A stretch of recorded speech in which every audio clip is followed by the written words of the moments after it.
வணக்கம் தம்பி. வணக்கம் எல்லாருக்கும் வணக்கம். Good night. எப்படி கேட்டிங்கன்னா, ஏன்னா தம்பி அருமை விஜய், சிஎம் விஜய் அவர்கள் பயங்கரமாக பண்ணிக்கிருக்காரு. வேறு லெவல் பண்ணிக்கிருக்காரு. சூப்பராக பண்ணிக்கிருக்காரு. பண்ணிக்கிட்டே இருக்கணும். ஏன்னா கர்நாடகத்தில் தமிழ்நாடுக்கு சுட்டு பூசிட்டாங்க. அது என்ன எதுவுமே கேட்கல. அப்புறம் அடுத்து 26 சுட்டு பூசிட்டாங்க. அது கூடி சீக்கிரம் அது நல்ல ஒரு இதுலைக்கு வரும்னு நினைக்கிறேன். தம்பி வணக்கம் தம்பி. சூப்பராக பண்ணுறீங்க. ஆனால் உங்களை நம்பி இன்னும் கேரளா இல்லை, தமிழ்நாடு இல்லை, கர்நாடகா இல்லை, ஆந்திரா இல்லை, மாதிரி எல்லாமே உலகம் அமெரிக்கா வரைக்கும் உங்களை பற்றி நல்லா புகழ்கிறாங்க. நீங்கள் பண்ணுற உதவி ஜனங்களுக்கு, கஷ்டப்பட்ட குடும்பங்களுக்கு நல்லாவே போய்க்கிருக்கு. தொடர்ச்சியாக பண்ணிக்கிட்டே இருங்க. உங்களுக்காக வேண்டி பல்லாண்டு வாழுக. நம்மளை போல சாதாரண ஒரு ஏழை குடும்பங்கள் உங்களை நம்பி குட்டி எம்ஜிஆர், குட்டி காமராஜர்னு சொல்லலாம்.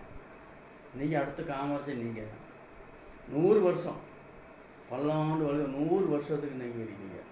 நீங்கள் தான் சிஎம், நீங்கள் தான் முதலமைச்சர். முதலமைச்சரை காட்டில் நீங்கள் எப்படி ஆகணும்னா பிரதான மந்திரி ஆகணும்.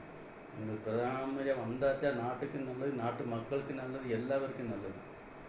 எவ்வளோனா அதிகாரம் கொடுத்தவனக்கு மனம் காசு என்னென்னமோ பண்ணிக்கிருக்காங்க. அதனால் நீங்கள் கண்டிப்பாக வரணும். பிரதான மந்திரியாக வரணும் தான் நாங்களோட ஆசை, வேண்டுகோள். மீண்டும் நமக்கு பார்க்கணும். நேரடியாக உங்களை நான் சந்திக்க வேண்டியிருக்கோம். நேரடியாக வருவேன், கண்டிப்பாக வருவேன். உங்களை சென்னையில் வந்து நேரடியாக பேசுவேன். அப்போ பேசலாம். அப்போ என்ன பேசுகிறேன், என்ன கேட்குறேன் உங்களுக்கே தெரியாது. அந்த உதயம் மட்டும் பண்ணால் போதும். அதுകൊണ്ട് பல்லாண்டு வாழ்க, நீரோடி வாழ்க. 10 மில்லி இன்னும் காமராஜரை காட்டிலும் உங்களுக்கு நல்ல பேரும் புகழ் வரணும். நான் வைராக்கியத்தோடு இருக்கேன். வரணும். தேங்க்யூ. நன்றி. நமஸ்காரம்.